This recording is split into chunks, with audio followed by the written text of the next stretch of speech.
I woke up choking. My chest felt heavy, as if a giant weight had been placed over me. I tried to scream, but no sound came out. My vision blurred while a shadow loomed above me, pressing a pillow into my face. I thrashed weakly, my arms too frail to fight back. My body screamed for air, but it felt like I was sinking deeper and deeper into darkness. And then, just as I thought my life was slipping away, I heard a soft voice near my ear. My granddaughter's trembling whisper, "She's still breathing." The pressure lifted. Footsteps scrambled out of my room and the door slammed shut. I lay there gasping, every breath burning my lungs. My heart pounded so hard I thought it would burst. Who was in my room? Who tried to kill me? And why would my own family? I wanted to scream for help, but fear kept my lips sealed. My own house felt like a trap, and I had no one to trust. That night changed everything. My name is Eleanor Hayes, an 83-year-old retired schoolteacher from a small town in Vermont. My late husband Richard built this house with his bare hands, and I've lived here for more than 50 years. I thought this home was my safe haven. I thought my family loved me. I was wrong. After Richard passed away, things started to change. My son David insisted I couldn't live alone. He moved me into the guest room of his house, said it was for my own good. At first I was grateful. I told myself he was just being a caring son. But the more time I spent there, the more I realized something was off. His wife, Claire, barely spoke to me. When she did, it was to remind me not to touch things or to stay out of the way. Their daughter Lily, my sweet 12-year-old granddaughter, was the only light in that house. She'd sneak into my room at night just to talk, telling me about school and her friends. She reminded me of myself when I was young, curious, kind, and full of dreams. But as the weeks went by, I noticed strange things happening. My medicine bottles were half empty when they shouldn't be. My meals started tasting bitter, and I would wake up dizzy, my head pounding, unable to remember falling asleep. I brushed it off at first. Maybe I was just getting old. Maybe I was imagining things. But then, one evening, I overheard a conversation I was never supposed to hear. From my room, I heard Claire's sharp voice through the walls. "She's a burden, David. The house is still in her name. Once she's gone, we can finally sell it and move to Florida." David's reply was cold, almost chilling. "She won't last much longer." My hands trembled as I covered my mouth. My own son. My own blood. They were waiting for me to die. After that, I became more alert, more cautious. I pretended to take my pills but hid them under my mattress. I barely ate unless Lily brought me food. I was living in my own personal nightmare, trapped in a house with people who wanted me gone. The night they tried to kill me, I went to bed early. I remember the room being unusually cold. I remember hearing footsteps long after everyone was supposed to be asleep. Then the pillow came down on my face. I'll never forget Lily's whisper, the way her voice shook with fear as she saved me that night. When I caught my breath and forced myself to sit up, Lily stood in the doorway, her face pale and eyes wide. She ran to me and hugged me so tight I thought she might break. "Grandma," she sobbed, "they said you wouldn't make it through the night." I held her trembling hands, my heart breaking for her. "Who, Lily? Who said that?" I asked. Before she could answer, we heard the front door creak. Heavy footsteps moved down the hallway. Lily froze. "They're coming back," she whispered. My heart raced, my hands shook. I didn't know what to do. The doorknob turned slowly. And that's when everything changed. The door creaked open, and a shadow filled the doorway. I clutched Lily to my chest, my voice caught in my throat. Whoever stood there was about to find out that I was still alive. But what happened next was something I never expected. The door opened wider and I braced myself for the worst. My heart pounded against my ribs as I stared at the figure in the doorway. The dim hallway light barely illuminated their face, but I recognized the silhouette instantly. It was David. He stepped inside slowly, his expression unreadable. In his hand, he held a glass of water. "Mom," he said calmly, almost too calmly. You're awake. My throat tightened. Every instinct screamed at me not to trust him. I couldn't sleep, I muttered, clutching Lily closer. His eyes flickered to her, then back to me. Lily, sweetheart, why are you in here so late? Lily stayed silent, her small body trembling against mine. David forced a smile. It's late. You should be in bed. She didn't move. Instead, she clung to me tighter. I could feel her nails digging into my arm, silently begging me not to let go. David set the glass of water on my nightstand. You should drink this, Mom. You look weak. I glanced at the glass. The water looked clear, but my gut twisted. No, thank you, I said firmly. For a moment, his smile faltered. His jaw tightened, and he gave me a cold look I had never seen on my son's face before. You need to rest, he said finally. We'll talk in the morning. He turned and left, closing the door behind him. As soon as he was gone, Lily whispered, Don't drink anything he gives you, Grandma. Don't eat anything unless I bring it. Tears burned my eyes as I stroked her hair. Why, Lily? Why is this happening? She looked up at me, her face pale. I heard Mom on the phone. She said they're tired of waiting. She said they were going to make it look like you died in your sleep. My stomach dropped. My worst fear was true. They weren't just hoping I would die. They were planning it. I didn't sleep that night. Neither did Lily.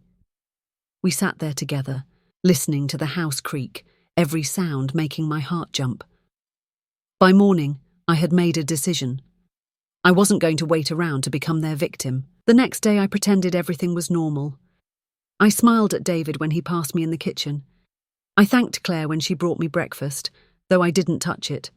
I acted frail and oblivious, the perfect image of the weak old woman they thought I was. Inside, I was burning with determination. When they left for work, I searched their house for anything I could use. And that's when I found it. In the office drawer, under a stack of bills, there was a folder with my name on it. Inside were documents, my house deed, my bank statements, even my will. But the signature on the new will was not mine. They had forged it, leaving everything to themselves. My hands shook as I stuffed the papers back where I found them. My chest felt tight, but not from fear. From anger. How could my own son do this to me? That evening, I called my old friend Martha from my teaching days. She was the only person I trusted. Martha, I whispered, I need help. I think they're trying to kill me. There was silence on the line, then her trembling voice. Eleanor, pack what you can. I'll come get you tonight. But I never got the chance to leave. That night, as I packed my small bag, I heard the lock click on my bedroom door. I froze. From the other side, Claire's voice dripped with venom. You're not going anywhere, Eleanor. My heart dropped to my stomach. Lily grabbed my hand, her eyes wide with fear. What do we do, Grandma? She whispered. The sound of footsteps echoed down the hall. A shadow appeared under the door, and then the smell of gas filled the room. The next few minutes were pure chaos. I rushed to the window, fumbling with the latch as smoke began to seep in. Lily coughed, tears streaming down her face. My hands shook violently, but I forced the window open. We climbed out just as the door burst open behind us. David stood there, his eyes burning with rage. Mum, stop, he shouted. But I didn't stop. With Lily in my arms, I jumped. We hit the ground hard, but I didn't care. I scrambled to my feet, pulling her toward the backyard fence. My body ached, but adrenaline kept me moving. Behind us, David screamed my name, and I heard Claire yelling something I couldn't make out. We ran into the darkness, disappearing into the night. By the time we reached Martha's house, my legs were shaking so badly I could barely stand. She opened the door, gasping when she saw us. Oh my God, Eleanor, what happened? I collapsed into her arms. They tried to kill me. But this nightmare wasn't over. The next morning, as the sun rose, I stood by Martha's window watching the road. A black car was parked across the street, and inside I could see David. He wasn't done with me yet. The black car stayed there all morning, its tinted windows staring back at me like cold, unblinking eyes. I could feel David's gaze even though I couldn't see him. He wasn't here to apologize. He was here to finish what he started. Martha handed me a cup of tea, her hands trembling. "Eleanor, you have to call the police," she urged. But I shook my head. "And tell them what? That my own son is trying to kill me? They'll think I'm senile." She bit her lip, knowing I was right. Without proof, it would be my word against his. Then Lily tugged at my sleeve. "Grandma, they'll come for us. What if they hurt Martha too?" My heart ached seeing the fear in her eyes. She was just a child, yet she was forced to live in this nightmare with me. I knelt down and held her hands. "Lily, I promise you, I won't let them hurt you. I won't let them hurt anyone else." That night, we slept in Martha's spare room. I barely closed my eyes, listening for any sound outside. Around midnight, I heard it, the crunch of tires on gravel. My heart skipped a beat. I peeked through the curtain and saw 2 figures approaching the house.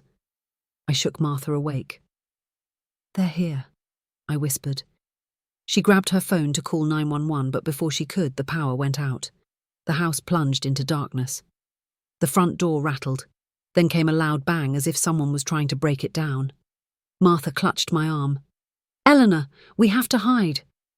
We rushed Lily into the small closet in the hallway, shutting the door behind us. My heart pounded so hard I thought they'd hear it. I held Lily close, whispering, "Stay quiet, baby.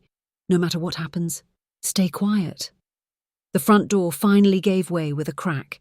Heavy footsteps echoed through the house. "Mum!" David's voice called out.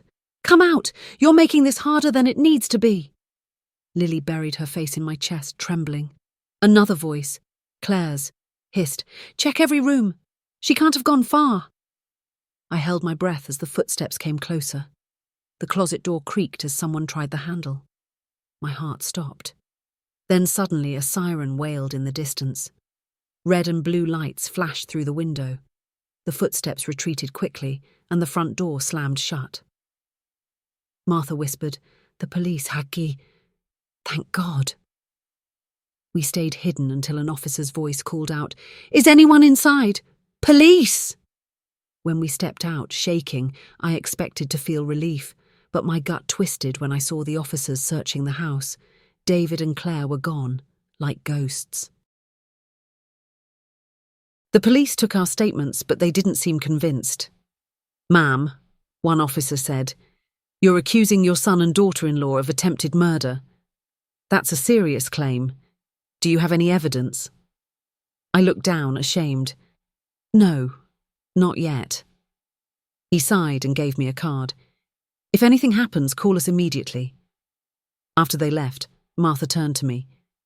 "Eleanor, you need proof. Otherwise, they'll keep coming."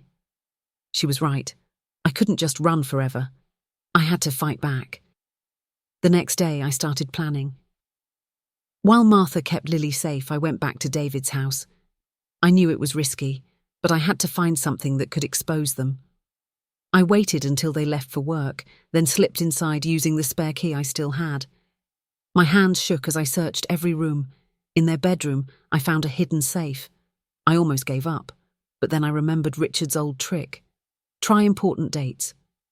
I entered my birthday. The safe clicked open. Inside, there were stacks of cash, forged documents and, to my horror, a small vial labelled with my name. My blood ran cold. I snapped photos of everything with my phone. This was the evidence I needed. But just as I closed the safe, I heard the front door open. My heart leapt into my throat. They were home early. I barely made it to the hallway when I saw David standing there, his face twisting into pure rage. "You just don't know when to quit, do you?" he growled.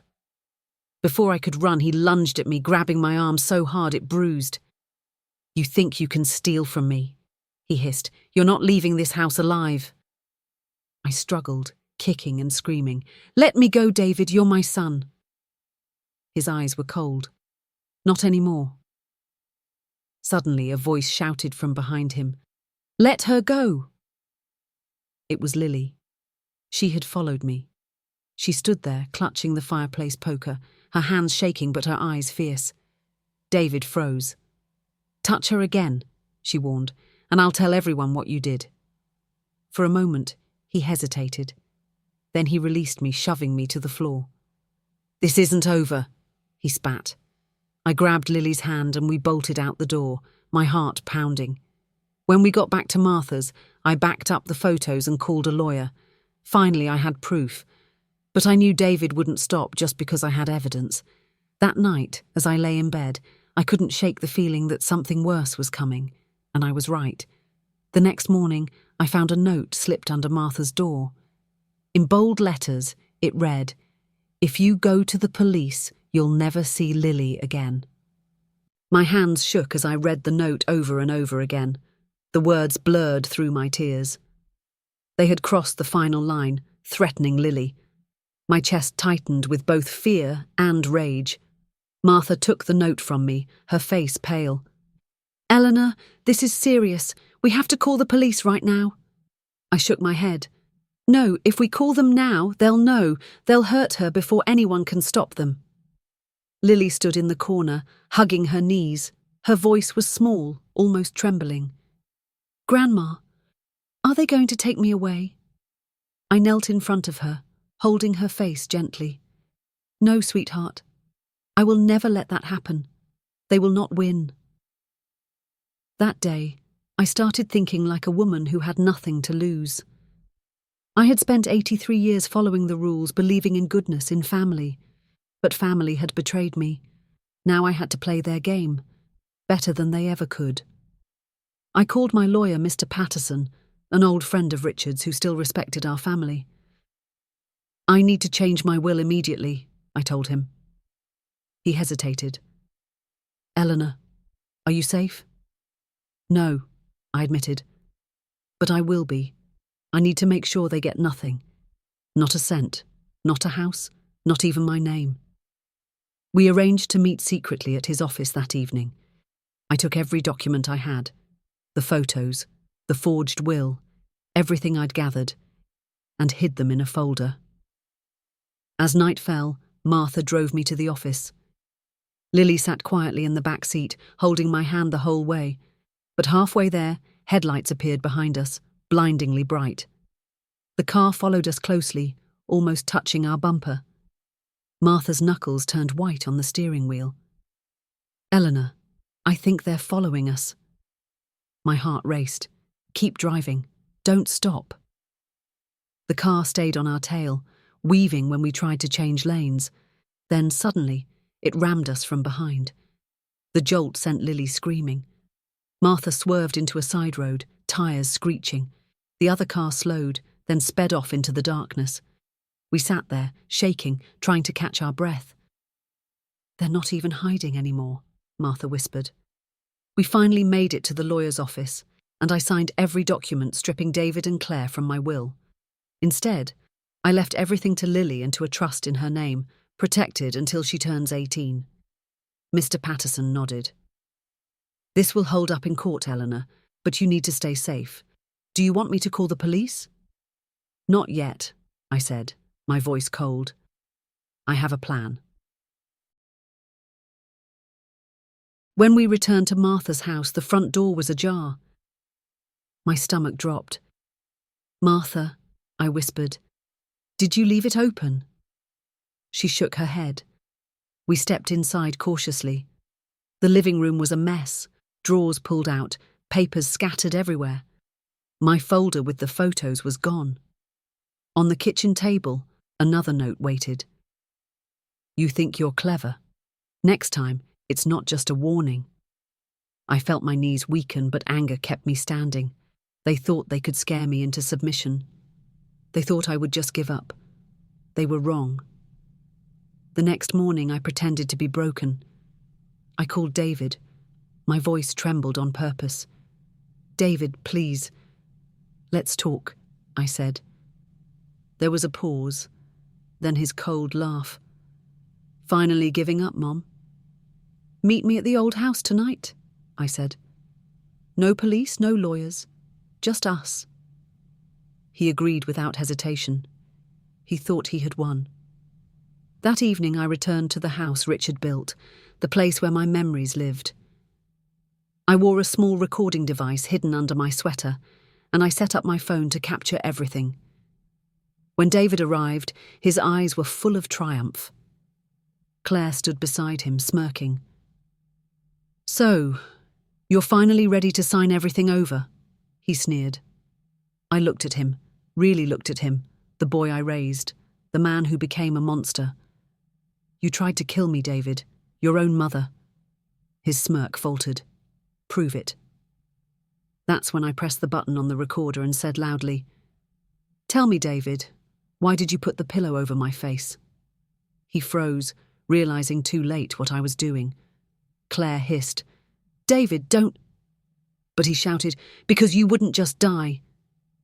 The confession echoed through the room, captured perfectly. My phone recorded every word. For a moment, silence hung in the air. Then David lunged at me, rage twisting his face. Before he could reach me, headlights flooded the yard. Sirens wailed. The police burst through the door, guns drawn. Martha had called them the moment we left. David and Claire were dragged out screaming, their lies unravelling with every step. But just when I thought it was over, one of the officers came back inside, holding something in a plastic bag. "Mum," he said, "we found this in their car." It was a small vial with my name on it. Another dose of poison. That night, as I held Lily close, I thought I could finally rest. But deep down, I knew it wasn't the end. People like David and Claire don't stop. And I was right to worry. Because 2 nights later, as I sat by my window, I saw a shadow move across my yard, and then a rock smashed through the glass with a note tied to it. It read, "We're not done yet." The shattered glass lay scattered across the floor like ice, glistening under the dim moonlight. My heart pounded so hard it hurt, but I didn't move. I just stared at the note tied to the rock, my hands trembling as I opened it. "We're not done yet." The handwriting was messy, rushed. David's. Lily ran into the room, rubbing her sleepy eyes. "Grandma, what happened?" I quickly pulled her behind me, away from the window. "It's nothing, sweetheart," I lied, though my voice cracked. Martha appeared a second later, phone in hand, ready to call the police, but I stopped her. "No. If we keep calling them, they'll think I'm paranoid. We need to be smarter." I wasn't going to let fear control me anymore. They wanted me to feel hunted, to break me. Instead, I would use their threats to tighten the noose around their necks. The next morning, I called my lawyer again. "Patterson, I need to escalate this. I want everything in motion, restraining orders, criminal charges, the works." He sighed. "Eleanor, that could push them over the edge." "They're already over the edge," I snapped. "This ends now." Meanwhile, I installed security cameras around Martha's house and placed hidden recorders near the entrances. If David or Claire came again, I would have proof, but I wasn't the only one making moves. That afternoon, as I took Lily for a short walk, a black SUV slowed down near us. The window rolled down and Claire's voice called out, sweet but poisonous. "Eleanor, you're making this harder than it needs to be. Come back home. We can work this out." I pulled Lily closer and glared at her. "You tried to kill me, Claire. There's nothing to work out." Her smile vanished. "Think carefully. If you keep this up, accidents happen." Then the SUV sped off, leaving a cloud of dust behind. Lily looked up at me with tears in her eyes. "Grandma, they're never going to stop, are they?" I squeezed her hand. "Oh, they'll stop. I'll make sure of it." That night, I set my plan into motion. I called a reporter from a local news station, someone who had covered corruption stories before. "My name is Eleanor Hayes," I told her. "I have evidence that my son tried to kill me for my inheritance. Do you want the story of a lifetime?" She agreed to meet me the next day. If the police didn't scare David, maybe public shame would, but David must have caught wind of my plan, because the following morning he struck first. When I stepped outside, I found my car's tyres slashed. On the windshield, another note. Stop, or Lily disappears. I felt my knees weaken. They were watching us constantly. I didn't tell Lily about the note. Instead, I arranged for her to stay with a trusted neighbour for the day. She protested, clinging to me, but I promised her it was only temporary. Meanwhile, I met the reporter in a quiet cafe, sliding the folder of evidence across the table. This has everything. Recordings, photos, documents, I said. The reporter's eyes widened. This is huge, Eleanor. We'll air this in 2 days. They won't know what hit them. For the first time in weeks, I felt a glimmer of hope. But that hope shattered when I returned to Martha's house. The front door was wide open, and the living room was ransacked again. Martha, I called out, my voice trembling. She emerged from the kitchen, pale and shaking. Eleanor, they took Lily. My heart stopped. What? They grabbed her from the neighbour's yard, Martha sobbed. I tried to call you, but they left a message on the table. I snatched the paper. If you want her back, bring the documents to the old house tonight. Come alone, no police. Panic threatened to overwhelm me, but rage burned hotter. They had crossed the ultimate line. They had taken my Lily. I looked at Martha, my voice steady despite the storm inside me. Call Patterson. Tell him to have the police ready, but keep them out of sight. Tonight I end this. As night fell, I drove to the old house with the folder in hand. My heart pounded with every mile, my grip on the steering wheel so tight my knuckles turned white. When I arrived, the house was dark, except for one faint light glowing from inside. I stepped out, clutching the folder. David! I shouted. I'm here! Where's Lily? His voice came from the shadows. Put the folder on the table, Mum, and she walks out. I saw Lily tied to a chair, her eyes wide with fear. She tried to scream through the gag, but it came out muffled. I placed the folder down slowly. There, let her go. David stepped forward, smirking. You really thought you could outsmart me? This is over. But he didn't notice the tiny blinking light in the corner, the camera I had hidden earlier that day. Suddenly, red and blue lights flashed through the windows. Officers stormed in, shouting commands. David tried to grab Lily, but they tackled him to the ground. Claire screamed as she was dragged out in handcuffs. Lily ran into my arms, sobbing. Grandma, I was so scared. I held her tight. It's over, sweetheart. They'll never hurt us again. But as David was taken away, he glared at me with a look so dark it chilled me to the bone. This isn't over, Mom, he hissed. I'll get out, and when I do, you'll regret this. That night, even with him behind bars, I couldn't sleep. His words echoed in my head. And the next morning, my fears were confirmed. The news reported that during the transfer to jail, the vehicle carrying David crashed. He had escaped. The morning news anchor's voice still echoed in my head. David Hayes escaped police custody last night after a transport vehicle overturned on Route 9. Authorities warn he is extremely dangerous. I sat frozen on the couch, Lily curled up against me. My hands trembled as I stroked her hair. It's okay, sweetheart, I'm here. I won't let him take you again. But deep down, I knew we were in grave danger. David wasn't just dangerous. He was desperate. Desperate men do unthinkable things. Martha paced the living room, panic in her eyes. Eleanor, you have to leave, both of you. He'll come here first. I nodded. You're right. But this time we won't just run. We'll end this. I packed a small bag for Lily and me. Cash, clothes, and the one thing David didn't know about, the original copies of all the evidence. I tucked them safely under my arm as we left the house under the cover of dawn. We drove miles away, to an old cabin that belonged to Richard's cousin. No one knew about it except me. As the trees swallowed us, I felt a flicker of hope. Maybe we could finally rest.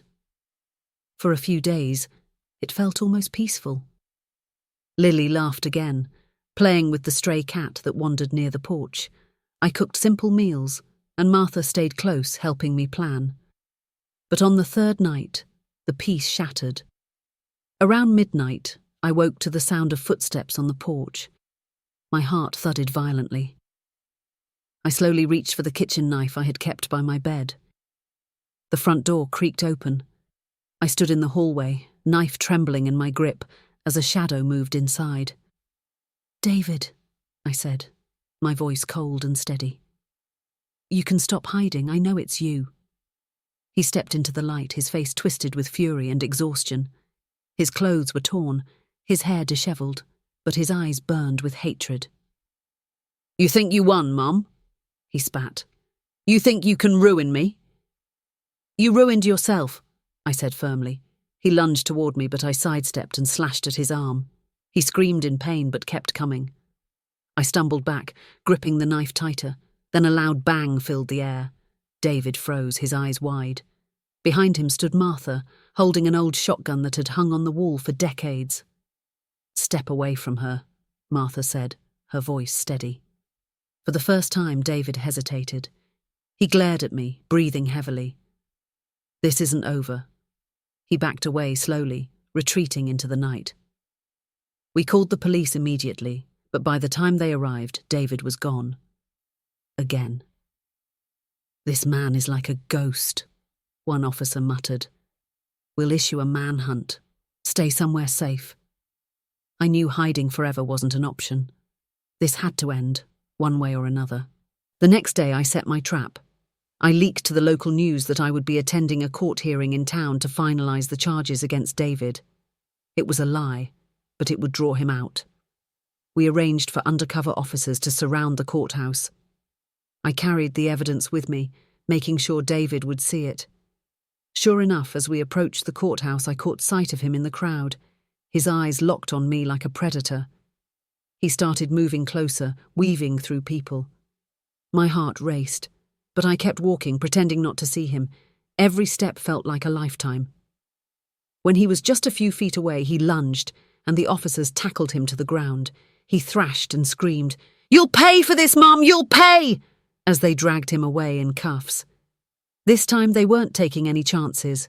Maximum security, no bail, no leniency. That night, back at the cabin, I sat on the porch with Lily wrapped in a blanket beside me. "Is it really over, Grandma?" she asked softly. I looked at the stars, my heart heavy. "For now, sweetheart. But we'll never stop watching. We'll never stop being careful." Because even locked away, David's shadow lingered. The next morning I received a call from the prison. "Mrs. Hayes," the warden said, "you should know. Your son has been placed in solitary confinement after threatening other inmates. He keeps saying he'll get to you no matter what." A chill ran down my spine. But I wasn't the same woman I had been weeks ago. I wasn't afraid anymore. If he ever came for me again, he would find a grandmother who refused to be anyone's victim. Just when I thought things were calming down, another storm brewed. 2 days later, I received an anonymous letter with no return address. Inside was a single line. "You think he's the only one after you?" The anonymous letter felt heavier than paper. Its words, "You think he's the only one after you?" echoed in my mind long after I'd read them. I sat at the kitchen table, staring at the note while Lily ate her cereal quietly. She didn't ask what it said, but her eyes kept darting toward me, as if she could sense the fear I was trying to hide. Martha picked up the letter, her brows knitting. "Eleanor, this isn't just David anymore. Someone else is involved." I sighed, rubbing my temples. That's what scares me. If David wasn't acting alone, then who else wants me gone? That evening I called Mr. Patterson, my lawyer. "Has anyone else been asking about my will, my house, anything?" I asked. He hesitated. "Actually, yes. There have been inquiries from a company that wants to buy your property. They've been persistent, even after you said no." A cold realization settled in my gut. Maybe David wasn't just after the inheritance for himself. Maybe someone had been pushing him. The next day, I went into town under disguise, hair tucked under a hat, sunglasses covering my face. I walked into the records office and requested files on the company Patterson mentioned. The clerk handed me a folder, and as I flipped through it, my blood ran cold. The company was a shell, owned by an anonymous investor, but the signature on one document jumped out at me, Claire's brother, Mark. So that was it. David wasn't just greedy. He was being fed promises by someone else in Claire's family, someone who would benefit from my death. That night, I confronted Martha. It's not just David. Claire's family is behind this. They want the house, the land, everything Richard built. They've been using David like a pawn. Martha's face hardened. Then we take this to the police. But I shook my head. Not yet. If we move too soon, they'll scatter. I need to catch them all. I set another trap. This time, I pretended to put the house up for sale, spreading the word through a mutual contact that I was ready to sign everything over. I knew Mark couldn't resist. And I was right. 2 nights later, a black SUV pulled up near the cabin. I watched from the shadows as Mark stepped out, speaking to someone on the phone. "She's finally giving in," he said, smirking. "Once we have the deed, we'll make it look like an accident, no loose ends." Every word was caught on the recorder in my pocket. Suddenly a branch snapped under my foot. Mark spun around, his eyes narrowing. "Who's there?" I ran. My heart pounded as he chased me through the woods. The night was thick and cold, branches whipping against my face. I stumbled but kept running, clutching the recorder like my life depended on it, because it did. Behind me, Mark cursed and shouted, "You can't hide forever, old woman." I burst out of the woods toward the cabin, screaming for Martha. She flung the door open, shotgun in hand. When Mark saw her, he froze just long enough for the police, who I had tipped off earlier, to swarm the property. He tried to run, but they tackled him to the ground. As they cuffed him, he spat at me. "You think this ends with me? You have no idea who you're dealing with." Those words chilled me more than the night air. At the station, the officers confirmed what I feared. Mark had connections with a network of shady developers who used threats, bribes, and even murder to grab valuable properties. My house had been their target all along. And David, he was just their first weapon. When I got back to the cabin, Lily ran to me, tears streaming. "Grandma, are we safe now?" I hugged her tightly. "For now, my darling. But we have to stay strong. This isn't over." The next morning, I received a phone call. The voice on the other end was distorted, mechanical. "You took one of ours," it said.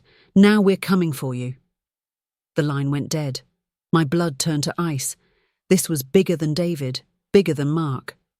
That night I didn't sleep. I sat by the window with Martha, shotgun across my lap, waiting. And just before dawn, headlights appeared at the edge of the woods. Multiple cars. "They're here," I whispered. The headlights cut through the morning fog, casting long shadows across the cabin walls. My heart thudded like a war drum as I peered through the window. There were at least 3 vehicles, and silhouettes were moving around them, men, big and menacing, not hiding their presence.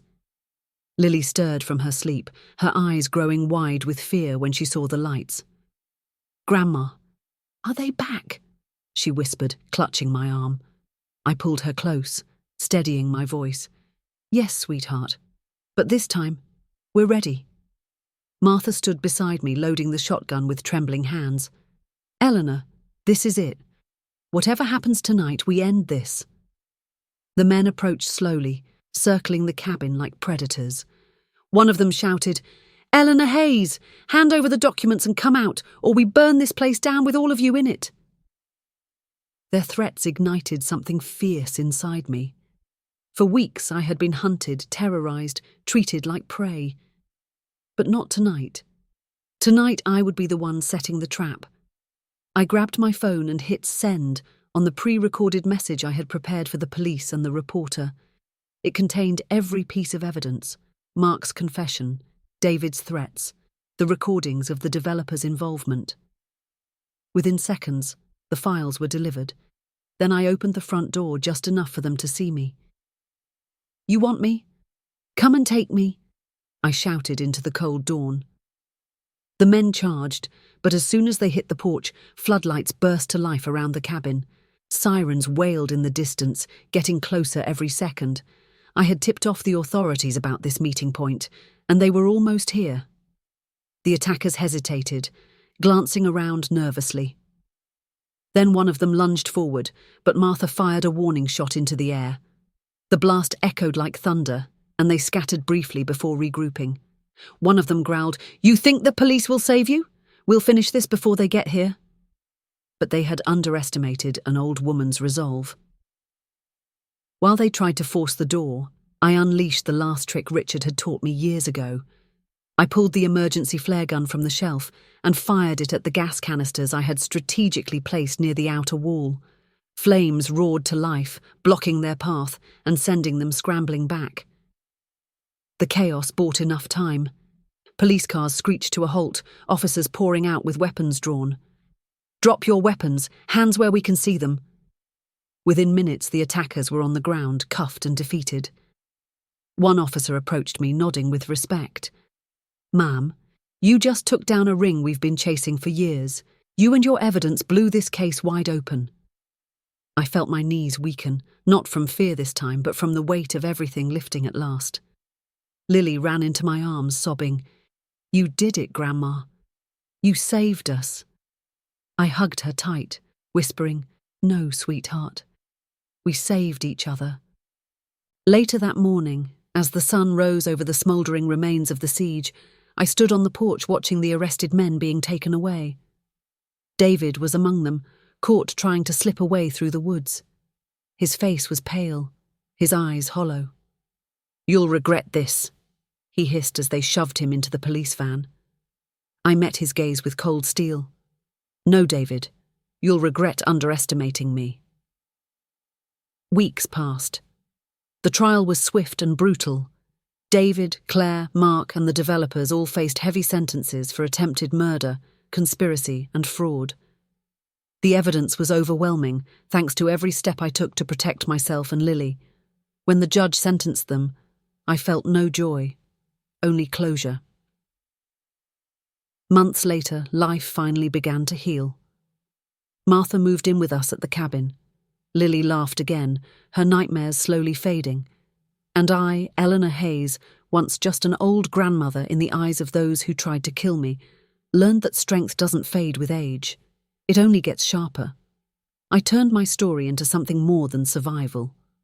I worked with the reporter to expose elder abuse, property scams, and crimes against the vulnerable. My voice, once silenced, became a weapon of truth.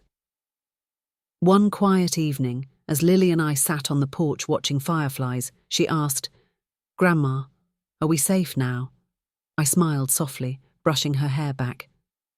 "Yes, my darling, because now the world knows who we are, and no one will ever try to break us again."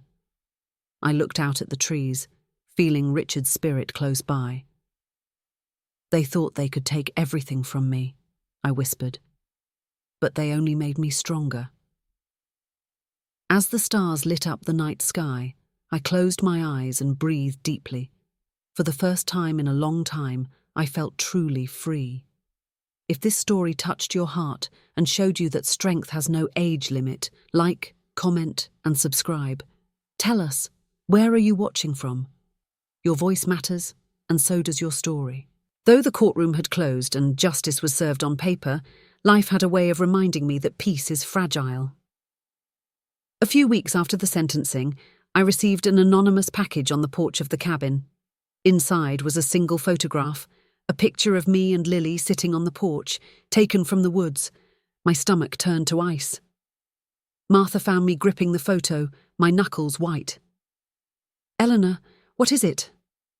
I handed it to her silently. Her face paled. "They're still watching?" I nodded slowly. "Someone else is out there. Someone we missed." That night, I sat at the kitchen table long after everyone went to bed. I spread out every document, every photo, every piece of evidence I had gathered during this nightmare. There had to be something that connected the developers, Mark, and whoever sent this photo. Hours passed, and then I saw it. A name that kept appearing on the property records. Jonathan Price. I remembered hearing that name in one of the recordings David had accidentally left on my voicemail before his arrest. Jonathan wasn't just a name on paper, he was the real mastermind. The one funding the developers, the one who stayed hidden while everyone else took the fall. I called the reporter the next morning. "You were right," she said. "We've been digging into Jonathan Price. He's a wealthy real estate mogul, untouchable so far. But if you have proof, we can bring him down." Proof. That was the key. And I was willing to risk everything to get it. Over the next few days, I set up a trap once again. I let it leak, through a former contact of Richard's, that I still had documents linking Jonathan Price to the entire conspiracy. I pretended to keep them at the cabin, knowing he couldn't resist coming for them himself or sending someone to do it. I waited. And just as expected, on the third night, a black luxury car parked at the edge of the woods. A man in a suit stepped out, not a thug, not a hitman, but someone who moved with calm arrogance. Jonathan Price himself. He approached the cabin slowly, like a man who believed no one could touch him. "Mrs. Hayes," he said smoothly when he saw me on the porch, "you're causing a lot of trouble. Hand over the files, and maybe you and the girl can live in peace." I smiled, cold and steady. "You've made a mistake coming here yourself." He smirked. "Do you really think an old woman can stop me?" At that moment, floodlights snapped on, and from the trees, federal agents stepped out with weapons drawn. "Jonathan Price, you are under arrest for conspiracy, racketeering, and attempted murder." His smirk vanished as they cuffed him. "You set me up," he growled. "No," I said firmly. "You set yourself up the moment you came after me and my granddaughter." The agents took him away, and with his arrest, the entire network crumbled. The news called it the fall of the Price Empire. Months later, life truly began to bloom again. Lily was thriving in school, free of fear. Martha and I turned the cabin into a safe haven, a place where we finally felt at peace. One evening, as the sun set behind the trees, Lily sat beside me and said, "Grandma, you're the bravest person I know." I looked at her and smiled softly. "Bravery isn't about not being afraid, sweetheart. It's about protecting the people you love, no matter what." I held her close, feeling the warmth of the moment. The nightmare was over, and we had won. But more than that, we had survived. As the fireflies danced in the dark, I whispered to myself, they thought they could break me. Instead, they made me unbreakable. If this story inspired you, remember, strength doesn't fade with age. Stand up, fight back, and protect what matters. Like, share, and comment where you're watching from. Your story could empower someone else.